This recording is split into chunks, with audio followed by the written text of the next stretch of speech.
ത്രിക ദൈവത്തിൻ്റെ പരിശുദ്ധ തിരുനാമം വാഴ്ത്തപ്പെടട്ടെ. കർത്താവിനാൽ അനുഗ്രഹിക്കപ്പെട്ടവരെ, ഡിസംബർ 27 സുറിയാനി സഭാ പാരമ്പര്യത്തിൽ ശിശുവധ പെരുന്നാളായി കൊണ്ടാടുന്നു.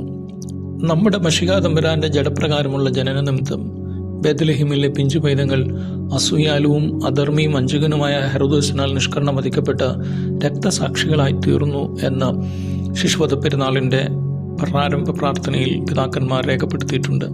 വിശുദ്ധ മത്തായി ശ്ലീഹ സുവിശേഷം 2-ാം അധ്യായം 16 മുതൽ 18 വരെ രേഖപ്പെടുത്തിയിരിക്കുന്ന ഈ ചരിത്ര സംഭവം യെരമ്യാ പ്രവാചകന്റെ പുസ്തകം 31-ാം അധ്യായം 15-ാം വാക്യത്തിന്റെ നിവൃത്തിയായിട്ടാണ് വിശുദ്ധ മത്തായി ശ്ലീഹ സൂചിപ്പിക്കുന്നത്. റാമയിൽ ഒരു ശബ്ദം കേട്ടു, കരച്ചിലും വലിയ നിലവിളിയും തന്നെ. റാഹേൽ മക്കളെ ചൊല്ലി കരഞ്ഞു. എത്ര പേർ മരിച്ചു, അല്ലെങ്കിൽ എത്ര പിഞ്ചു പൈതങ്ങൾ ദൈവസന്നിധിയിലേക്ക് ചേർക്കപ്പെട്ടു എന്നുള്ളത് വ്യത്യസ്തങ്ങളായ കണക്കുകളാണ് സൂചിപ്പിക്കുന്നത്. ബേത്ലഹേമിൻ്റെ അന്നത്തെ ജനസംഖ്യ പ്രകാരം ഏകദേശം 6 മുതൽ 20 വരെയുള്ള പൈതങ്ങൾ കൊല്ലപ്പെട്ടിരിക്കാം എന്ന് ബൈബിൾ പണ്ഡിതന്മാർ പിൽക്കാല പഠനങ്ങളിൽ സൂചിപ്പിക്കുന്നുണ്ട്.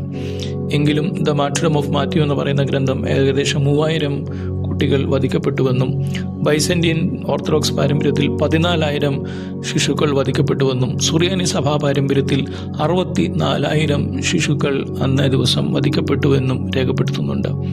മലങ്കര സഭയിലെ ആദ്യത്തെ ദേവാലയം, ശിശു സഹോദരന്മാരുടെ നാമത്തിൽ ആദ്യത്തെ ദേവാലയമായ മെഴുവേലി ഹോളി ഇന്നസെൻസ് ഓർത്തഡോക്സ് ദേവാലയം 1860-കളിലാണ് സ്ഥാപിക്കപ്പെടുന്നത്.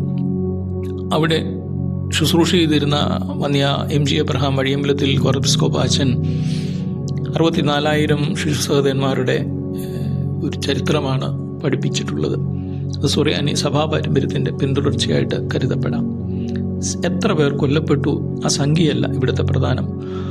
ആദിമസഭയിൽ, പ്രത്യേകിച്ച് കിഴക്കൻ സഭകളിലും പാശ്ചാത്യ സഭകളിലും കത്തോലിക്ക, ആംഗ്ലിക്കൻ, ഗ്രീക്ക്, സുറിയാനി ഓർത്തഡോക്സ് പാരമ്പര്യങ്ങളിലെല്ലാം ഈ നിർമ്മല സഹോദരന്മാരുടെ ഓർമ്മദിനം ആചരിച്ചു വന്നിരുന്നു എന്നത് പ്രത്യേകം ശ്രദ്ധിക്കേണ്ടതാണ്.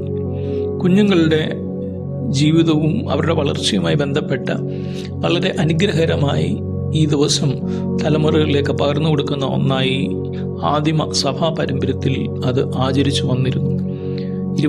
ഡിസംബർ 27, 28, 29 തുടങ്ങിയ വ്യത്യസ്ത ദിനങ്ങളിലാണെങ്കിലും ഏകദേശം ക്രിസ്തുവിൻ്റെ ജന്മപ്പെരുന്നാളിന് തുടർന്നു വരുന്ന ദിവസങ്ങളിൽ വളരെ പ്രാധാന്യത്തോടെ ഈ ദിവസം കൊണ്ടാടി. തങ്ങളുടെ മാതാക്കളുടെ മടിയിൽ പാല് കുടിച്ചുകൊണ്ടിരിക്കെ ഈ ശിശുക്കളുടെ ഗളച്ഛേദം നടന്നപ്പോൾ അവരുടെ രക്തം കൊണ്ട് മാതാക്കളുടെ മടിയും ആ ഭൂമികയും നിറഞ്ഞുവെന്നാണ് പിതാക്കന്മാർ രേഖപ്പെടുത്തുന്നത്. രക്തവും പാലും കൂടി കലർന്ന് അവിടെ മുഴുവൻ ഒരു വലിയ നിലവിളി ഉണ്ടായതായി രേഖപ്പെടുത്തുന്നു. പിതാക്കന്മാർ സദറായിൽ ഇപ്രകാരമാണ് രേഖപ്പെടുത്തുന്നത്: അവിടെ മാതാപിതാക്കളിൽ നിന്ന് അവർ വിടർത്തിയപ്പോൾ അവർ മശിഹാ തമ്പുരാന് ആത്മീയ സഹോദരങ്ങളായി തീർന്നു.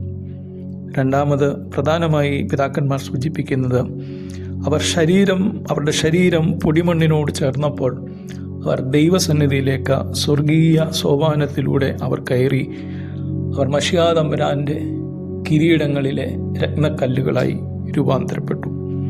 തങ്ങളുടെ ജീവൻ കൊണ്ട് അവർ ക്രിസ്തുവിനെ സാക്ഷിച്ചവരാണ്.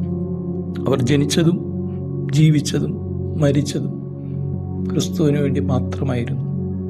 ശിശു സഹോദരന്മാരുടെ മധ്യസ്ഥതയിൽ അഭയപ്പെട്ടുകൊണ്ട് മലങ്കര സഭയിലെ ആദ്യത്തെ ദേവാലയമാണ് മെഴുവേലി ഹോളി ഇന്നസെന്റ് ഓർത്തഡോക്സ് ഇടവക.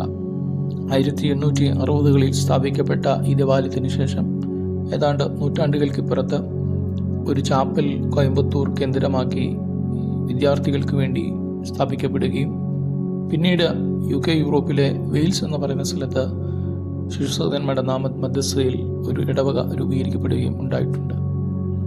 എങ്കിലും ചരിത്രത്തിൻ്റെ താളുകളിൽ അതീവ സ്ഥാനം പാരമ്പര്യത്തിൽ പിതാക്കന്മാർ കൽപ്പിക്കുന്ന ഈ സഹോദരന്മാരുടെ, നിർമ്മല സഹോദരന്മാരുടെ ഓർമ്മ മലങ്കര സഭ മുഴുവൻ ആചരിക്കപ്പെടുകയും കൊണ്ടാടപ്പെടുകയും ചെയ്യേണ്ട ഒന്നു തന്നെയാണ്. ഈ സഹോദരന്മാരുടെ മധ്യസ്ഥതയിൽ അഭയപ്പെട്ടുകൊണ്ട് നിരവധി അത്ഭുതങ്ങൾ നടന്നതായി രേഖപ്പെടുത്തുന്നുണ്ട്. ഈ സഹോദരന്മാരുടെ മധ്യസ്ഥത തലമുറകൾക്ക്, ദേശത്തിന്, കുടുംബങ്ങൾക്ക് അനുഗ്രഹകരമായി തീരുമാനം തക്കവണ്ണം ഇടയാകട്ടെ എന്ന് പ്രാർത്ഥിക്കുന്നു. ദൈവം എല്ലാവരെയും അനുഗ്രഹിക്കട്ടെ.